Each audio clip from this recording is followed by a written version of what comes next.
네, 오늘 누가복음 6장 46절에서 7장 10절고 마지막 절은 같이 읽겠습니다. 너희는 나를 불러 주여 주여 하면서도 어찌하여 내가 말하는 것을 행하지 아니하느냐.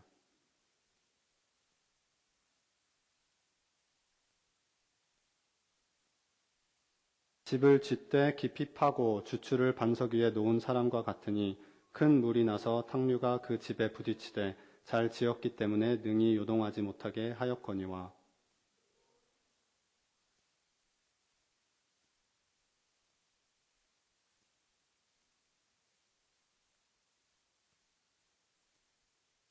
예수께서 모든 말씀을 백성에게 들려주시기를 마치신 후에 가버나움으로 들어가시니라.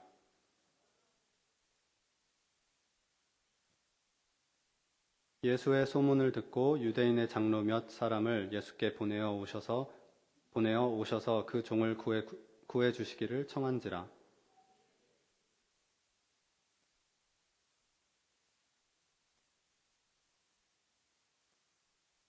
그가 우리 민족을 사랑하고 또한 우리를 위하여 회당을 지었나이다 하니,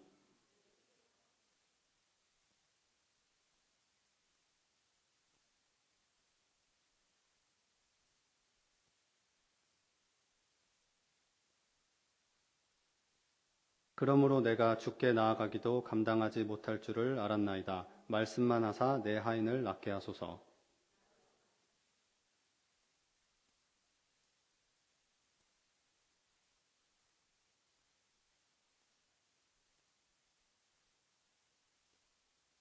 예수께서 들으시고 그를 놀랍게 여겨 돌이키사 따르는 무리에게 이르시되 내가 너희에게 이르노니 이스라엘 중에서도 이만한 믿음은 만나보지 못하였노라 하시더라. 같이 읽겠습니다.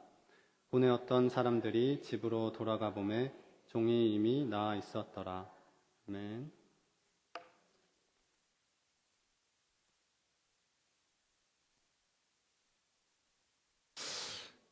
네, 잠깐 말씀 놓고 기도하겠습니다.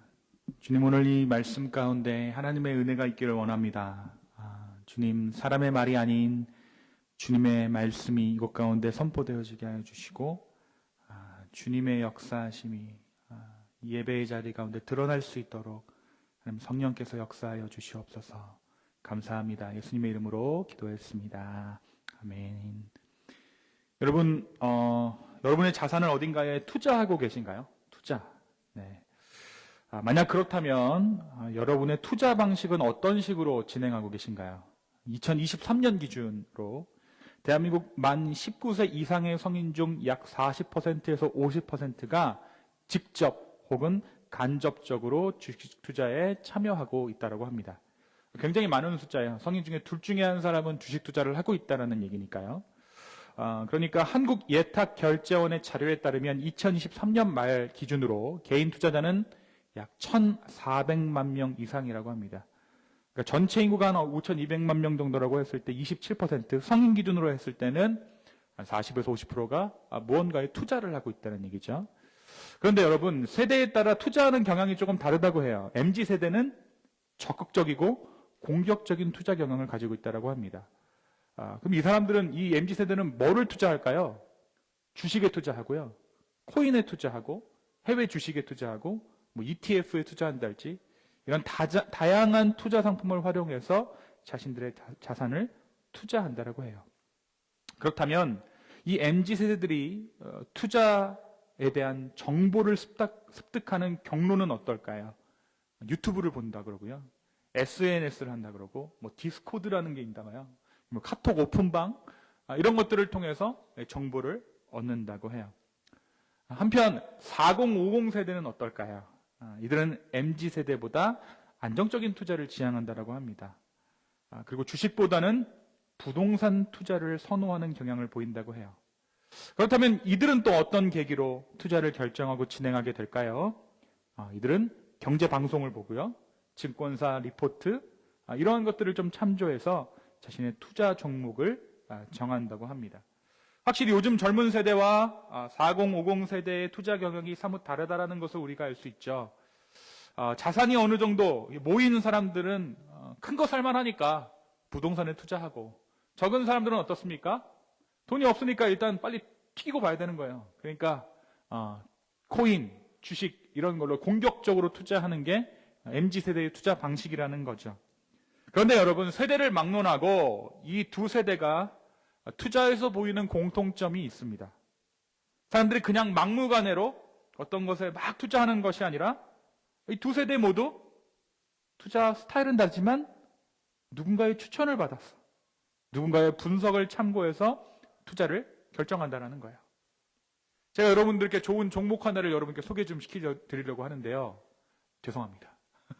저도 잘 모르겠죠. 네. 오늘은 설교 시간이니까 나중에 설교 끝나고 뒤로 오십시오. 네.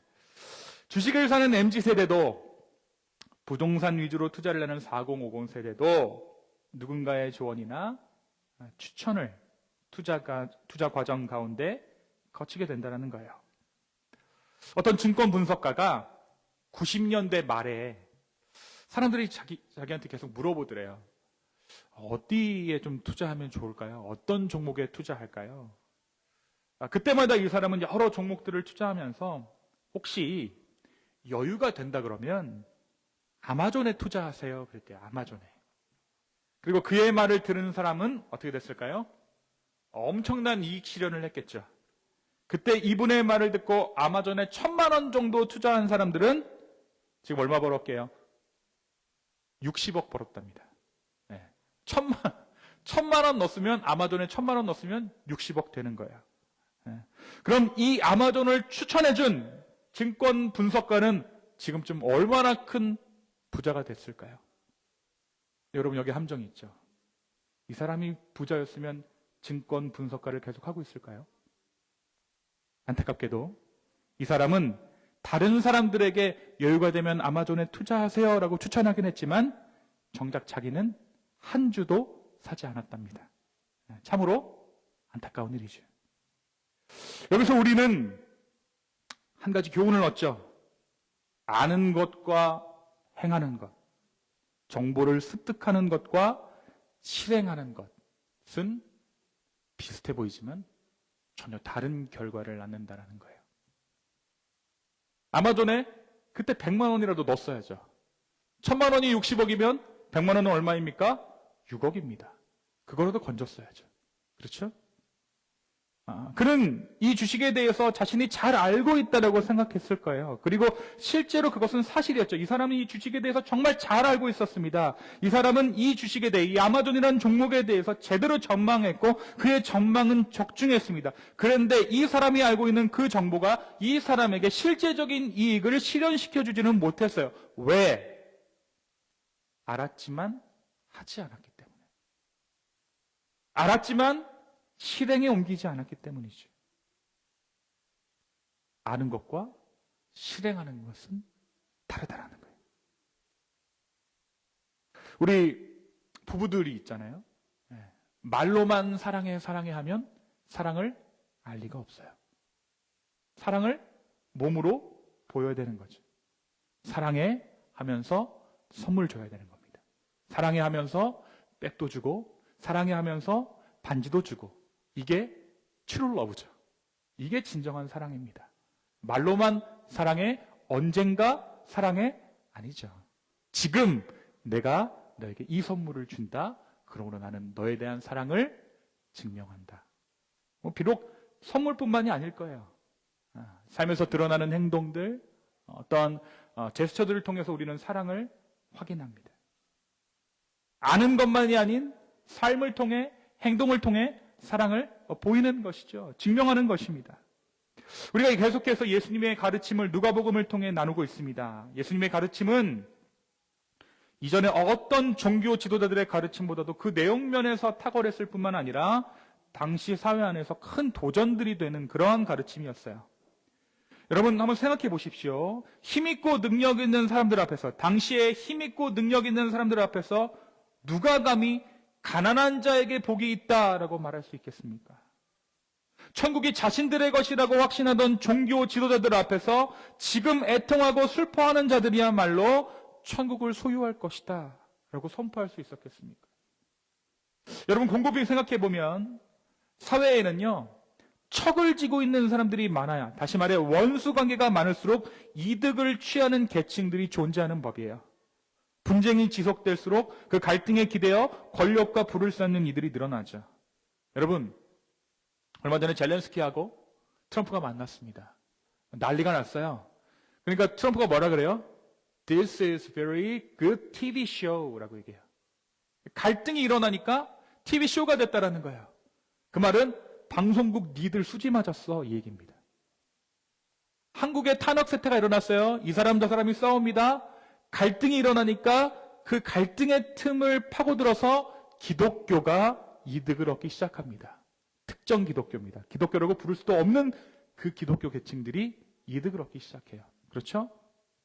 적어도 기독교라는 종교가 드러났잖아요, 지금. 그렇죠? 광화문에서, 여의도에서. 정치평론가들은 어땠습니까? 지금 때 아닌 특수와 호황을 누리고 있어요. 왜? 여당과 야당이 싸우고 있으니까.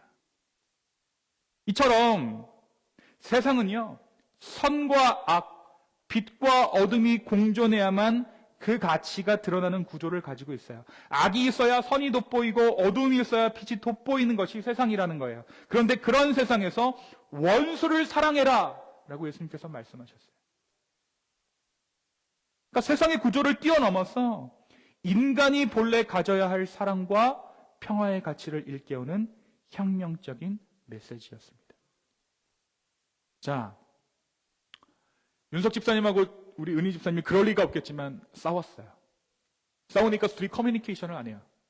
그러니까 하윤이가 와서 아빠한테 용돈을 받아갔어요.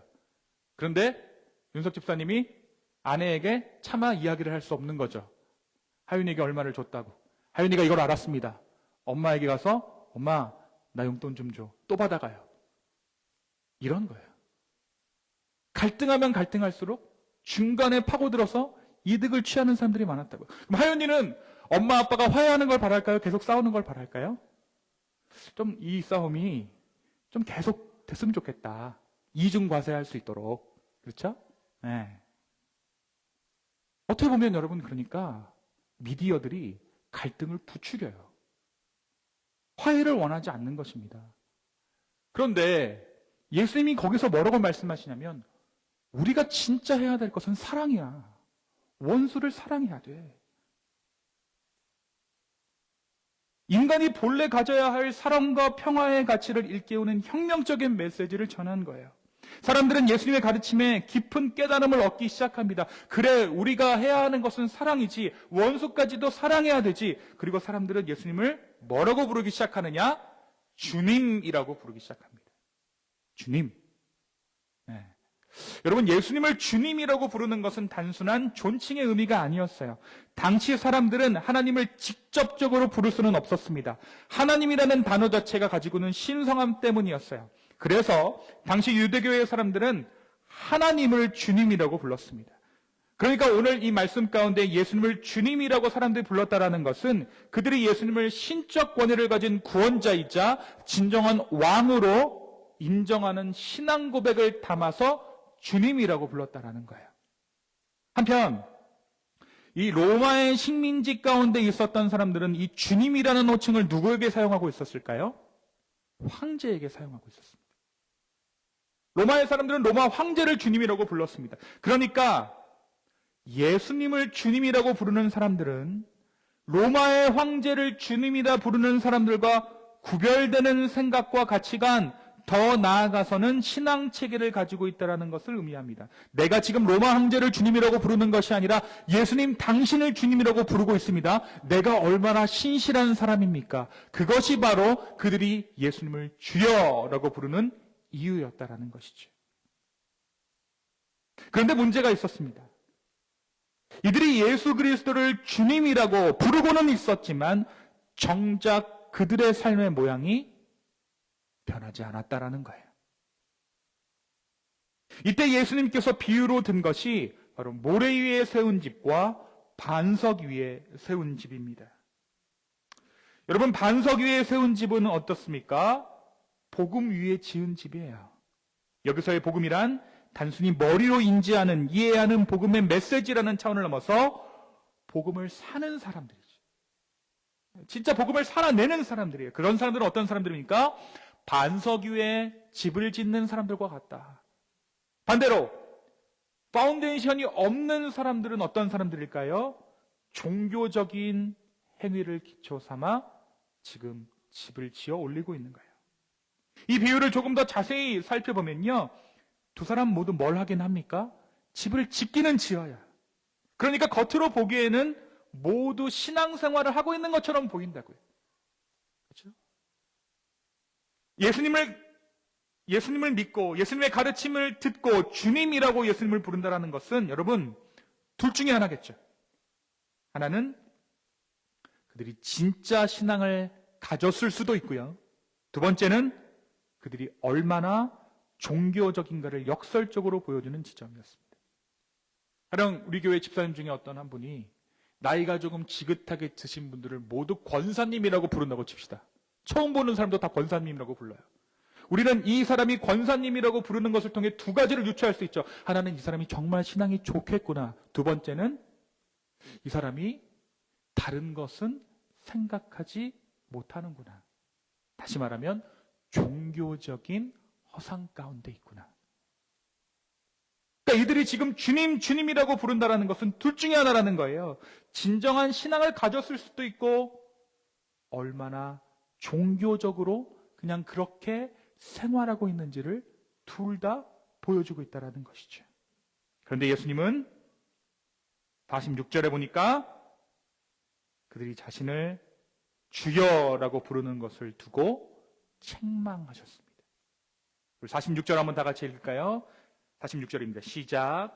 너희는 나를 불러 주여 주여 하면서도 어찌하여 내가 말하는 것을 행하지 아니하느냐.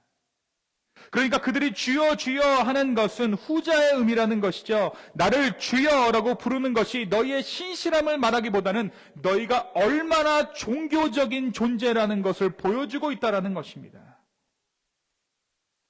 당시 사람들은 주로 로마 황제를 주라고 불렀습니다. 그런데 예수님께서 등장하신 후 이제 사람들은 로마 황제가 아닌 예수님을 주여라고 부르기 시작합니다. 그들의 신앙을 보이기 위해서 나는 로마 황제가 아닌 예수님을 주여라고 부른다라는 것이죠. 하지만 너희가 로마 황제가 아닌 나에게 주여 주여 하는 것은 너희의 신실함을 보이는 것이 아니다. 오히려 그 호칭은 너희의 종교성, 너희의 이종성을 폭로하고 있다라고 예수님께서 그들을 책망하고 있는 거예요.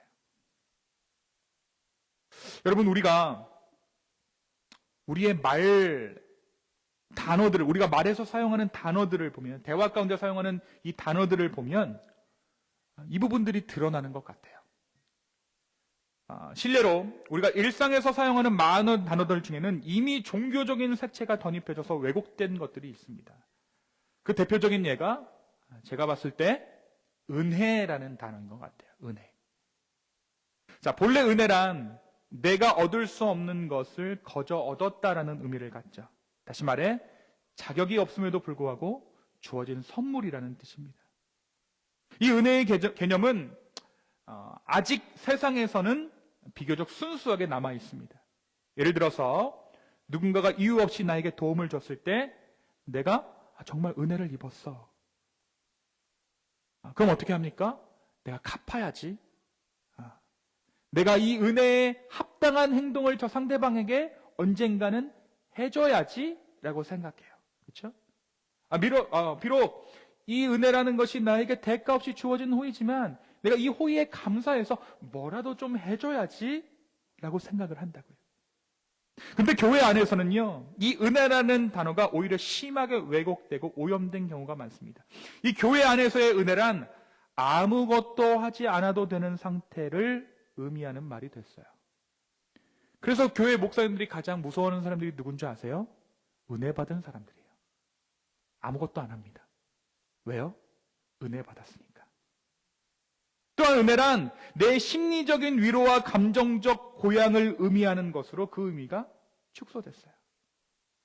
그래서 본래 은혜는 값없이 주어진 놀라운 선물이지만 교회 안에서는 때때로 책임과 변화 없이 누리는 일종의 면죄부처럼 이 은혜라는 단어가 사용되기도 합니다. 예를 들어서 내가 순종하지 않아도 하나님은 은혜로 나를 다 이해해 주시겠지. 혹은 지금 나는 아무것도 하지 않지만 그래도 은혜 안에 있다라는 식으로 변질되는 경우가 많다는 거죠. 여러분, 그렇다 보니 어떻겠어요? 교회 안에서의 통용되는 단어를 밖에서 사용했을 때 커뮤니케이션에 문제가 생기기 시작하는 거예요. 그러니까 어떤 사람이 나 교회에서 은혜 받았어 라고 하는 말을 교회 바깥의 사람들에게 했을 때 이 비신자, 교회 바깥에서 있는 사람들이 기대하는 행동이 있을 거예요. 아, 저 사람이 은혜 받았대. 그러면 이 비신자가 저 사람이 어떠한 행동을 보일 거라고 기대하는 것이 있을 거예요. 그런데 그 기대하는 삶의 모습이 그 은혜 받았다는 사람에게서 나타나지 않을 수도 있다라는 거예요. 왜요? 두 단어의 정의가 서로 다르기 때문입니다. 여러분, 성경에서 말하는 은혜는 단순히 편한 상태가 아니라 나를 변화시키고 움직이게 하는 힘의 원천입니다. 그래서 사도 바울은 하나님의 은혜로 내가 지금의 내가 되었다라고 고백했습니다. 다시 말해, 하나님의 은혜는 우리를 무기력하게 만들거나 자기 합리화에 갇히게 만드는 것이 아니라 우리를 새롭게 변화시키고 순종하게 만드는 원동력이라는 거예요. 자, 그래서 진짜 은혜를 받은 사람이라면, 진짜 예수 그리스도를 주여, 주님이라고 말하는 자들이라면 그 삶에는 행함이 수반될 수밖에 없다라는 것이죠. 그래서 예수님은 너희의 행위가 딱 너희의 그 마음을 말해준다라고 오늘 말씀이 이야기하고 있는 것입니다. 쓰는 단어들은 완전히 교회 안에서의 단어들을 사용하면서 삶으로는 전혀 예수 그리스도를 따르지 않는 사람들, 모든 것이 주님의 은혜입니다 라고 고백하면서도 오히려 삶은 철저히 자기 자신만을 위해 살아가고 있는 사람들을 예수님은 그냥 지나칠 수 없었다라는 것이죠. 여러분, 우리가 예수 왜 믿습니까? 이 질문부터 다시 해야 되는 거예요. 구원받으려고요. 잘못됐다라는 거예요. 왜요? 믿음의 목적이 어디에 있습니까? 내 이익에 있잖아요.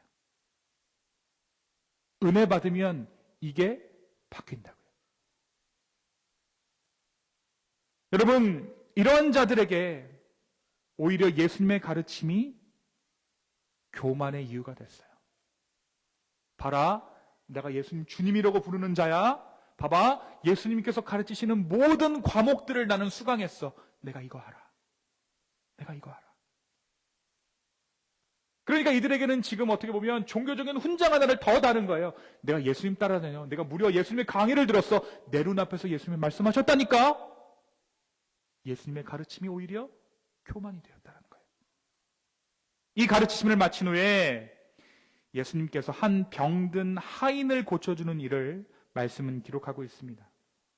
이 둘, 그러니까 예수님의 가르침과 병 고치심이 얼마의 시간차를 두고 일어난지는 알 수 없지만 적어도 이 복음서를 기록하고 있는 누가는 그의 성격답게 주도 면밀하게 이 두 본문을 바로 붙여서 기록하고 있어요. 바로 행함이 있는 믿음의 본을 기록하고 있는 것이죠. 자, 저와 여러분이 오늘 읽은 본문에서 한 백부장이 등장합니다. 백부장은 누굴까요? 백부장은 군인이에요, 군인. 100명의 군인, 부하들을 다스리는 군인입니다. 자, 그렇다면 이 백부장은 어느 나라의 군인입니까? 로마의 군인이죠. 그러니까 이 사람은 직업적으로 누구를 주님이라고 부를까요? 로마의 황제를 주님이라고 부르겠죠. 그렇죠? 국군 통수권이 누구에게 있으니까? 황제에게 있으니까. 그런데 이 사람이 비록 황제를 주님이라고 부르고 있는 백부장이었지만 진정한 믿음을 보이고 있어요. 이 사람의 하인이 죽을 위기에 처합니다. 이 소문을 들은 백부장은 유대인의 장로들을 예수님께 보내 이 하인을 살려달라 청하게 되죠. 이 부탁을 들은 예수님께서 백부장이 집으로 막 가시려고 하자 백부장이 친구들을 보내 예수님을 말립니다. 주님, 굳이 우리 집까지 오시지 않아도 됩니다. 저는 감히 주님을 제 집에 모실 수 없는 사람입니다. 그래서 제가 직접 주님께 나아갈 자격도 없다라고 생각했어요. 그래서 유대의 장로들을 보내 예수님을 초청했습니다. 다만 주님께서 한 말씀만 해주시면 제 하인이 나을 것입니다. 저도 제 위에 상관이 있고 제 아래에 있는 부하들이 있어서 가라 하면 가고 오라 하면 오고 이 일을 하라 그러면 한다라는 것을 압니다. 그러니까 이 사람이 뭐예요? 내가 군대에 있어 보니까 내가 군인이에요. 예수님. 하면 된다가 맞습니다. 속된 말로 까라면 까는 곳이 군대예요. 그러니까 말씀만 해주세요. 실행만 해주세요. 내가 실행대로 순종하겠습니다. 그에게는 행동하는 것이 곧 믿음이라는 근본적인 이해가 있었어요. 아마도 이것은 상명하복의 원리로 운영되는 군대 문화에서 비롯된 것일 수도 있습니다. 그는 자신을 예수님께 나아갈 자격조차 없는 존재라고 여기면서 스스로를 낮추었지만 실제로는 유대인들을 위해 회당을 지어주었던 행동하는 사람이었어요. 따라서 예수님께 나아갈 만한 자격은 충분했지만, 이유도 충분했지만 그는 그러한 종교적인 업적을 믿음의 증거로 삼지 않았습니다. 자랑거리로 삼지 않았어요. 오히려 그는 종교적인 업적이 아닌 주님의 말씀에 대한 절대적인 순종이 참된 믿음이라는 것을 깨닫고 있었던 것이죠. 예수님이 이 믿음에 대해서 어떻게 반응하십니까? 오늘 말씀 한번 볼까요? 예수님께서 이 백부장의 믿음을 보시고 놀라세요. 9절 한번 읽겠습니다. 9절 다 같이 한번 읽습니다. 시작. 예수께서 들으시고 그를 놀랍게 여겨 돌이키사 따르는 무리에게 이르시되 내가 너희에게 이르노니 이스라엘 중에서도 이만한 믿음은 만나보지 못하였노라 하시더라. 로마 황제를 주여라고 부르는 이 군인의 믿음이 이스라엘 그 어떤 누구의 믿음보다 낫다라는 거예요. 지금 이 자가 보이는 것이 진짜 믿음이다라는 것이죠. 사랑하는 성도 여러분, 우리는 어떤 믿음 가지고 있나요? 우리는 정보를 습득하는 순간 마치 우리가 그 가치를 실현한 것처럼 착각하는 경향이 있습니다. 우리의 뇌는요, 배운 것과 실제로 실행한 것을 종종 동일하게 인식하기 때문이에요. 하지만 깨달음과 실행은 다릅니다. 아무리 많은 정보를 알고 있어도 그것을 실천하지 않으면 삶에 아무런 변화를 가져오지 못합니다. 우리는 깨달음의 순간을 굉장히 중요하게 여겨요. 인생을 살아보니까, 나이가 들어보니까 이 부분이 그렇더라, 깨달아지더라. 그런데 여러분, 그 깨달음은요, 아직 내가 아니에요. 그럼 더 큰 깨달음을 원하신다면 그 깨달은 대로 조금이라도 살아야 한다는 거죠. 그럼 어떻게 될까요? 내 삶이 변합니다. 더 나아진 내가 되겠죠. 그렇죠? 그 더 나아진 내가 얻는 깨달음은 어떤 깨달음입니까? 이전보다 훨씬 더 깊고 이전보다 훨씬 더 나은 깨달음이에요. 그것이 무엇이죠? 그것이 반석 위에 집을 세우는 것과도 같아요. 조금씩 나아진 내가 깨달음을 통해 조금씩 실행하고 더 단단한 반석 위에 나의 믿음의 주초를 놓는 것, 그것이 바로 예수님께서 오늘 우리 가운데 말씀하시는 진짜 믿음의 모습이라는 거예요. 여러분, 우리가 믿는 복음은 깨달음의 복음이 아닙니다. 우리가 믿는 기독교는 깨달음의 종교가 아닙니다. 우리가 믿는 예수님이 관념 속의 예수님이 아니듯이 우리의 믿음도 깨달음의 믿음은 아니어야 할 것입니다. 예수님께서 우리를 사랑한다 하시고 아무것도 행하시지 않은 것이 아니에요. 그분은 우리를 사랑한다 하시고 뭐 하셨죠? 십자가에 달려 돌아가셨어요. 성경에서 내가 너를 안다라는 것은 행동을 수반하는 거예요. 예수님께서 성경 가운데 내가 너를 안다라고 말씀하신 것은 뭐였을까요? 병을 고쳐주시겠다라는 의미예요. 구원하겠다라는 의미입니다. 내가 이제 너를 위해 일하겠다라는 의미예요.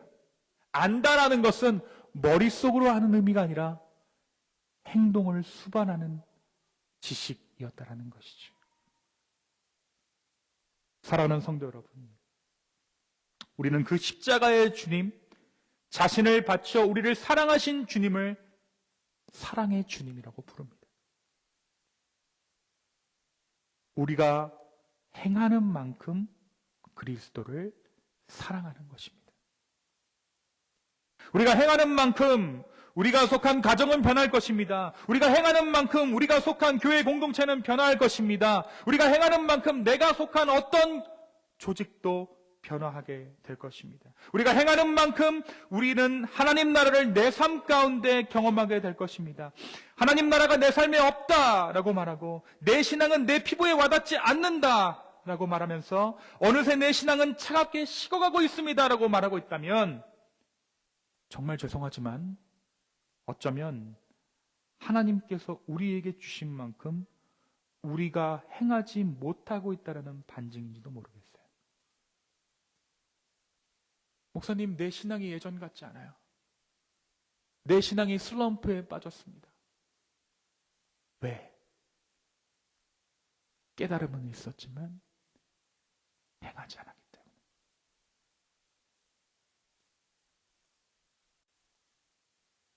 오늘 이 자리에서 저는 우리 기쁨의 교회 공동체가 행함의 공동체 되기를 소망합니다.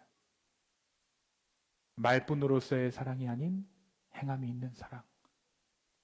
다른 어떤 것이 중요한 것이 아니라 순종함으로 하나님 나라를 세워가는 교회. 이 행함이 있는 믿음으로 우리 주님을 기쁘게 하는 저와 여러분 되기를 예수님의 이름으로 축원합니다. 우리 시간 잠깐 같이 찬양했으면 좋겠는데요.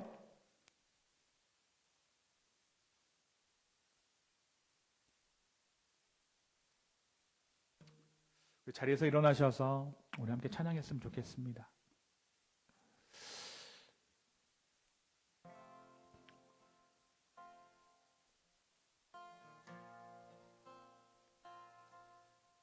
내가 주인 삼은 모든 건 내려놓고 내 주 대신 주 앞에 나가 내가 사랑했던 모든 건 내려놓고 주님만 사랑해. 다시 한번 고백하며 나아가겠습니다. 내가 주인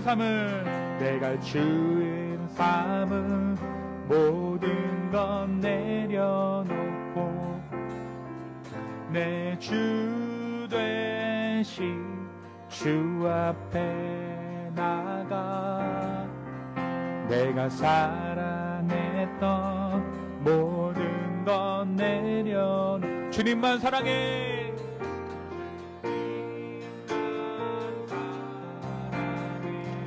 주 사랑 거친 풍랑에도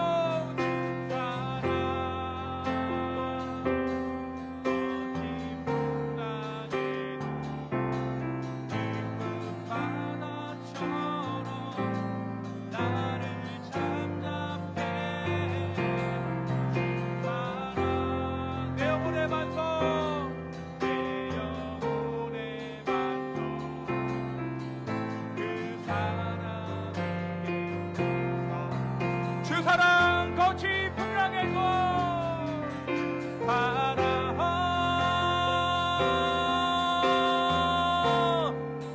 깊은 바다처럼 나를 잠잠케 사랑 내 영혼의 반석 그 사랑 위에 서리. 우리 같이 한번 기도합시다. 주님, 우리가 고백한 것처럼 찬양한 것처럼 이 시간 내가 주인 삼은 모든 것들을 내려놓는 연습을 하기 원합니다. 아버지, 내 삶 가운데 내려놓기 원하시는 것이 무엇이라고 말씀하셨을 때 지체 없이 순종하는 은사들 되게 하여 주십시오. 내 머리로 깨닫는 것이 아니라 삶으로 반응하는 우리 모두 되게 하여 주십시오. 라는 이 결단을 가지고 이 시간 함께 주님 앞에 기도하며 다시 한번 나아가겠습니다. 함께 기도합시다. 아버지 하나님 감사합니다.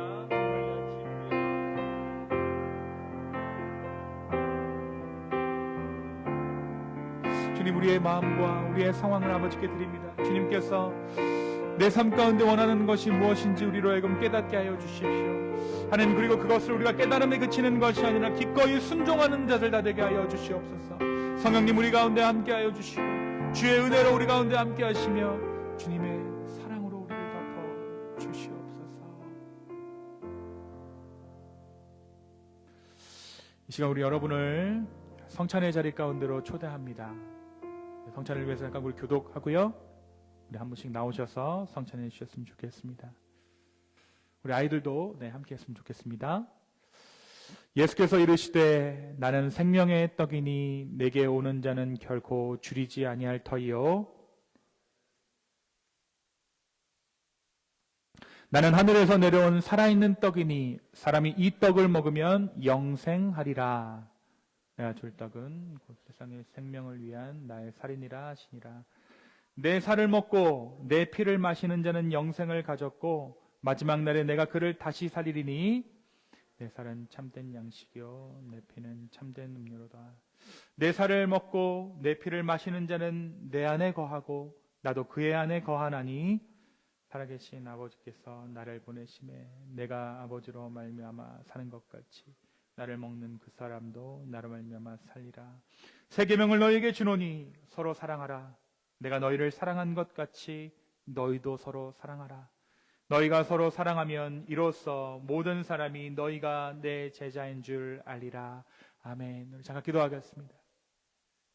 주님, 이 시간 우리가 주님의 성찬의 자리 가운데로 나아갑니다. 주님께서 베푸신 주님의 상에 우리가 참여합니다. 주, 우리 가운데 함께하여 주시고 은혜 더하여 주시옵소서. 그 십자가에 합당한 삶을 우리가 살아가는 결단이 이 성찬 가운데 있기를 원합니다. 주여, 우리와 함께하여 주시옵소서. 감사합니다. 예수님의 이름으로 기도하였습니다. 아멘.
내 살을 먹고 내 피를 마시는 자는 영생을 가졌고 마지막 날에 내가 그를 다시 살리리니 내 살은 참된 양식이요 내 피는 참된 음료로다.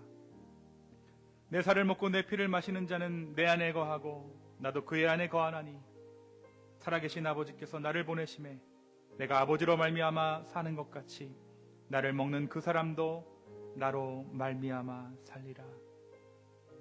주님, 우리의 삶을 다시 한번 아버지께 드립니다. 내 마음을 주님께 드리며 나의 모든 것을 주님께 의탁합니다. 주여 우리를 긍휼히 여겨 주시옵소서. 특별히 우리 기쁨의 교회 성도들의 각자의 삶 가운데 입술로 고백하는 신앙의 고백이 있는 것뿐만 아니라 삶으로 살아내는 믿음 있게 하여 주시옵소서. 넘어지고 또 넘어지고 실수하고 또 실수하지만 그럼에도 불구하고 우리를 일으켜 주시는 그 주님의 신실함을 이 믿음의 여정 가운데 경험하는 우리 모두 되게 하여 주시옵소서. 이제는 우리 하나님의 사랑과 예수 그리스도의 은혜와 성령님의 감화감동 교통하심이 이제 들을 뿐 아니라 행하는 믿음 얻기를 소망하는 우리 기쁨의 교회 성도분들 머리 위에 이제부터 영원까지 함께 있을지어다. 아멘.